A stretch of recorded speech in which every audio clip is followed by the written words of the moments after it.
Thank you, and let me also thank the partners, the Holocaust Museum, CNN, our sponsors, and also let me thank the entire team at Burson-Marsteller and Penn Schoen that helped pull this off. First, when we came up with the idea of doing a poll on genocide, I think the basic concept was one of those Jay Leno type polls. You'd ask people, had they heard of the Holocaust, and they would all say no, and what was genocide, and they would think it was some new drink that you tried. And even in today's pop culture, reality show, TV world, what we actually found in the poll of 1,000 Americans conducted by phone was the opposite.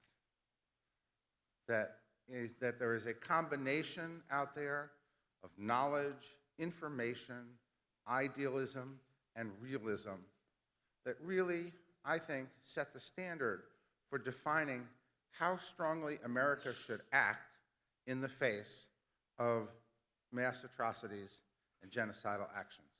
And I'm going to share with you, pretty unvarnished, what the poll findings are so that you can see for yourself. First, as I said, it's 1,000 interviews done by telephone. These days, we've got to get a quarter of them by cell phone because a quarter of households don't have phones or landlines, and done by the standard random method of the US population. So, key findings, people believe that genocide continues to be possible and also preventable, and that the US has a strong role in preventing genocide, and particularly both on the military side and on the side of education in order to prevent it from developing. State-sponsored genocide is probably the largest fear, and Americans support involvement in Syria, but with a coalition. And you'll see how these findings are illustrated through the poll. We first asked people, can you define what genocide is? Right? Destruction of a racial, ethnic, religious, or national group. 55% of those under 35 identified it correctly. As you can see, the next definition, which people are talking about extending genocide to, virtually any mass killing of civilians, was second. Widespread human rights abuses or war crimes, third or fourth. But essentially, people knew pretty well what genocide was. They knew what kinds of persecutions that could lead to mass killings that they defined quite well, and that young people did an even better job of hitting the definition correctly. What came to top of mind? The Holocaust, Africa, Rwanda, Hitler. Those were really the 4 or 5 things that really came to top of mind when you asked them, what do they associate with the word genocide? If you ask those under 35, very similar. Hitler, Holocaust, Africa. And if you take a look at those over 55, perhaps a more complex map. Their memories, you see Africa, Holocaust, Rwanda, Syria, Sudan, World War II. You see perhaps a slightly more complex picture. They have slightly longer memories. As we go back into the poll findings, there'll be more older people who remember things that happened in Cambodia, for example. But nevertheless, as we go through this poll, the level of knowledge, what it's about, where it happened, significantly higher than we expected. Nothing to take on Jay Leno. Everything, I think, to take to the President of the United States. Can genocide still occur today? I think the first question is, why are we here? Why are we here on a conference to help prevent future genocides? We're here because 94%, probably one of the highest unified numbers I've received in any poll lately in a very divided country, agree that genocide is a very much of a concern and could occur today. Do you think it's preventable? 66% believe it's preventable. It means that with proper education, with strong deterrence, with diplomatic and military actions, sanctions, with other tools, it's possible, 2/3 believe, to prevent it.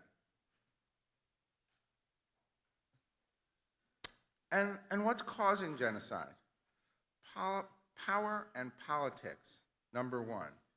Ignorance, number two. Religious and ethnic differences, number three. Intolerance, four. What was most powerful through this poll is the concern that state-sponsored genocide is on the rise.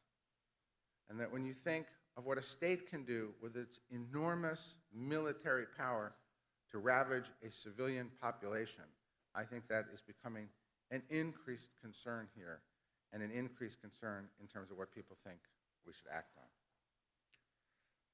Again, principal reason genocide occurs because political or military leaders order or encourage the killing of people, 63%.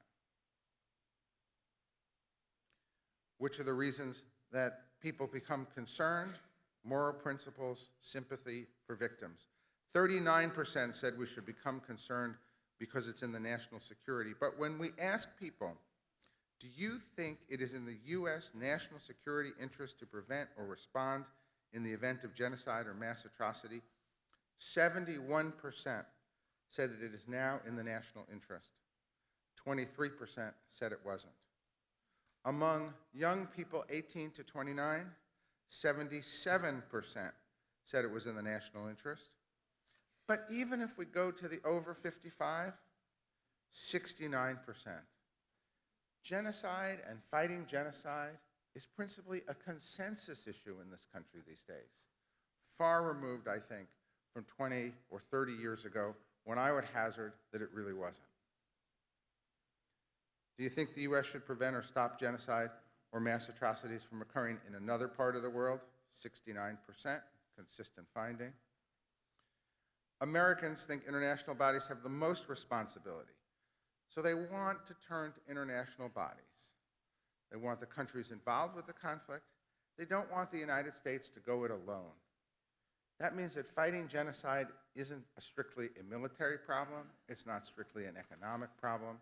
It's first and foremost a diplomatic problem. The ability to marshal international coalitions is absolutely critical. Again, how effectiveness do you think the international community is at protecting civilians from genocide? Right now, most people say not effective, 55. And so the international community has a ways to go in proving that it can form effective, consistent, collective action in the minds of most Americans. Do you think they have confidence in the effectiveness of the International Criminal Court? No. Only 34% had confidence in the International Criminal Court. Interestingly, 46% of young Americans had more confidence in the court as a key organization fighting genocide. Were people familiar with the United Nations' responsibility to protect plan? No. I always tell the 21% said they were. Usually if I say 21% are familiar with a ham sandwich, if I just ask them. So that's kind of the lowest level of prompted awareness that you get, right? And so I'd say there's pretty much no real awareness. Americans most likely to think that U.S. should engage when there are large-scale human rights abuses or government killings. Not a surprise. The bigger the event, the more likely people think the U.S. should be involved, and particularly when the government itself is responsible for mass civilian deaths. But an important question, in your opinion, which military strategies are most effective in stopping genocide? Multilateral action was number one. Military action facilitated by international bodies, 2. Unilateral action, only 3rd. And very few people opted out of the question. So very few people said none of these. And I think it tells you very much what they're looking for, which is strengthened international bodies to fight genocide with strong U.S. participation. Do you support or oppose the U.S. taking military action to stop genocide or atrocities? This, I think, is probably the most significant finding in the poll, because it's not 20%, it's not 30%. 78% said they'd support military action. That what their attitude is, if mass killings are happening, people have to step in. We just can't stand idly by. This is a public that wants education, it wants preventive measures, but it's also willing to act when confronted with atrocities. Should there be congressional approval? 69% say yes. Younger Americans have an even stronger belief that the Congress should approve it. We asked them in general, what do you think are the top foreign policy issues? Afghanistan was number 1. The EU economy will be disappointed that they were number 2. But human rights, terrorism, Mideast, then you've got China and Iran. Syria by itself was at around 10% with North Korea. But genocide was also in there at 13%. And human rights was in there at 22. So 22, 35, 45, you have an enormous constituency that is touching on human rights, genocide, related issues as being extremely important ones.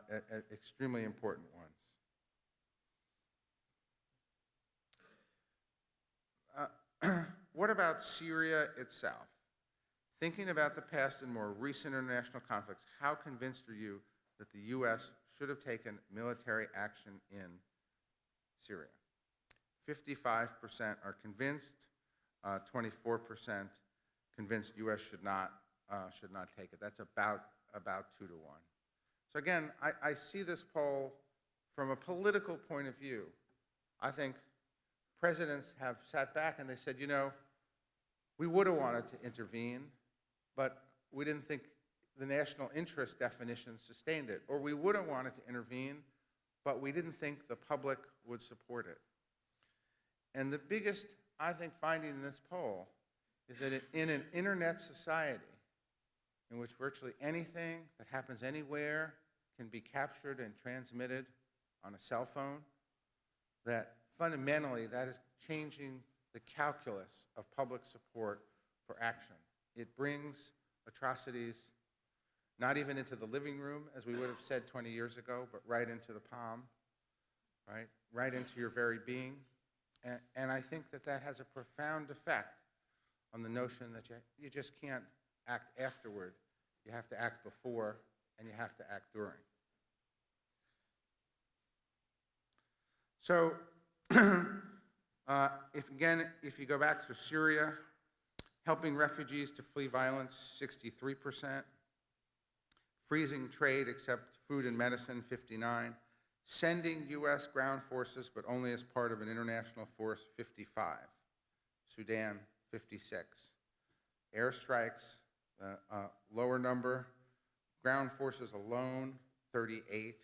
And it shows you the difference in approach, the willingness to get involved, the demand to get involved, and the demand to get other countries to get involved with us. Only 6% said no action.